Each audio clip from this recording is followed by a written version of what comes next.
মই কাৰো প্ৰতি বেয়া ভাৱ নাৰাখো, সকলোৰে ভাল হোৱাটোৱে বিচাৰো, কিন্তু মোৰ প্ৰতিহে কিছুমান মানুহে ভাল ভাৱ নাৰাখে, হিংসা কৰে, জ্বলে। এই কথাষাৰৰ ওপৰত মই এজন ৰজাৰ বিষয়ে কম, তাৰ পাছত আপোনাৰ হৈ কোনোবাই বেয়াকৈ ক'লেও আপোনাৰ ভালহে লাগিব। হ'ল এনেকুৱা, এজন ৰজা আছিলে, বহুত নিৰ্মোহী আছিল, নাস্তিক আছিল, ভগৱানৰ ওপৰত অকমানো বিশ্বাস নাছিলে, একো দান দক্ষিণা নকৰে, জীৱনত একো কৰিবলগীয়া নাই, অকল ৰাজপাটৰ আনন্দ লৈ আছিল। এদিন তেওঁ ৰথত কৰবালৈ গৈ আছিল, তেতিয়া তেওঁ এজন সাধু লগ পালে। সাধুজনে গম পালে ৰজা এনেকুৱা স্বভাৱৰ বুলি। সাধুজনে ক'লে ৰজাক, আপোনাৰ পৰা দান লাগে মোক। তেতিয়া ৰজাই ক'লে, এয়া মোৰ নিয়মত নাই, মই দান দক্ষিণা নকৰো, এনেকুৱা অনৰ্থক খৰচ নকৰো মই। সাধুজনে ক'লে, কিন্তু মই তোমাৰ পৰাই ল'ব বিচাৰো। এই কথা পাতি থকাৰ মাজতেই কি হ'ল, এই ৰজাৰ ঘোঁৰাটোৱে লেট্ৰিন কৰি দিলে। তেতিয়া সাধুজনে ৰজাক ক'লে, এই যে ঘোঁৰাৰ গোবৰখিনি, এইখিনিতো আপোনাৰ কোনো কামৰ নহয়, তেতিয়াহ'লে এইখিনিয়ে মোক উঠাই দি দিয়ক, কিন্তু মোক আপোনাৰ হাতেৰেই লাগে, কিবা এটা নহয় কিবা এটা। তেতিয়া ৰজাই ভাবিলে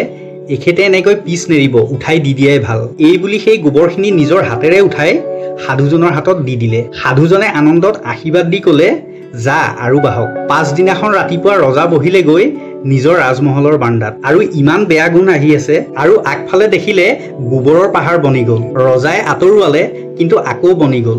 গুণ বাঢ়িবলৈ ধৰিলে, একো বুজি পোৱা নাই ৰজাই। তেতিয়া ৰজাৰ ধ্যানলৈ আহিলে, এজন সাধুক লগ পাইছিলো, তেওঁক ঘোঁৰাৰ গোবৰ দিছিলো, তেওঁ কৈছিলে আৰু বাহক। হয়তো সেইকাৰণে বাঢ়ি গৈছে নেকি বাৰু। ৰজাৰ যেতিয়াই এই খেয়াল আহিলে, ৰজা মহলৰ পৰা ওলালে সাধুজনক বিচাৰিবলৈ। বিচাৰি বিচাৰি সাধুজনক পালেগৈ আৰু ক'লে, মোৰ ভুল হৈ গ'ল, মই ক্ষমা বিচাৰিছো, মোৰ ৰাজমহলৰ বাহিৰত এটা ডাঙৰ গোবৰৰ পাহাৰ বনি গ'ল। তেতিয়া সাধুজনে ক'লে, সেয়াটো আপোনাৰ কৰ্ম হয়, আপুনি যদি মোক ধন দিলেহেঁতেন তেতিয়া ধন বাঢ়িলেহেঁতেন। ৰজাই ক'লে, মহাৰাজ মোক ক্ষমা কৰক, মোৰ ভুল হৈ গ'ল, এতিয়াৰ পৰা মোৰ মাজত সেয়া পৰিৱৰ্তন আহি যাব, আপুনি নিশ্চিন্ত থাকক, মই বুজি পালো আপোনাৰ বাৰ্তা। তেতিয়া সাধুজনে ক'লে, হয় সমাধান আছে, কিন্তু মোক কোনেও প্ৰশ্ন কৰিব নোৱাৰিব যেতিয়ালৈকে সমাধান হৈ নাযায়। তেতিয়া ৰজাই ক'লে, ঠিক আছে নুসুধো। তেতিয়া সাধুজনে ক'লে, যোৱা আৰু প্ৰজাৰ মাজত এনেকুৱা কিবা এটা বিয়পাই দিয়া যাতে প্ৰজাই তোমাক বেয়া পাবলৈ ধৰে। ৰজা পুনৰ ঘূৰি আহিলে আৰু ৰজাই নিজৰ হৈ এনেকুৱাকৈ কথা বিয়পাই দিলে,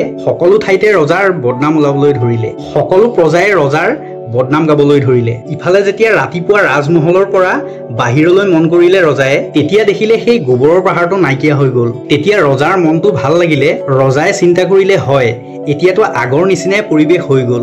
ৰজা আকৌ গ'ল সাধুজনৰ ওচৰলৈ। সাধুজনৰ ওচৰ গৈ পোৱাৰ পাছত ক'লে, মহাৰাজ পাহাৰটো নাইকিয়া হৈ গ'ল, সকলো ঠিক হৈ গ'ল, সমাধান হৈ গ'ল, এতিয়া মই আপোনাক প্ৰশ্ন সুধিব পাৰোনে? তেতিয়া সাধুজনে ক'লে, হয় সুধিব পাৰা। ক'লে যে, মহাৰাজ এয়া কেনেকৈ হ'ল, কেনেকৈ সম্ভৱ হ'ল?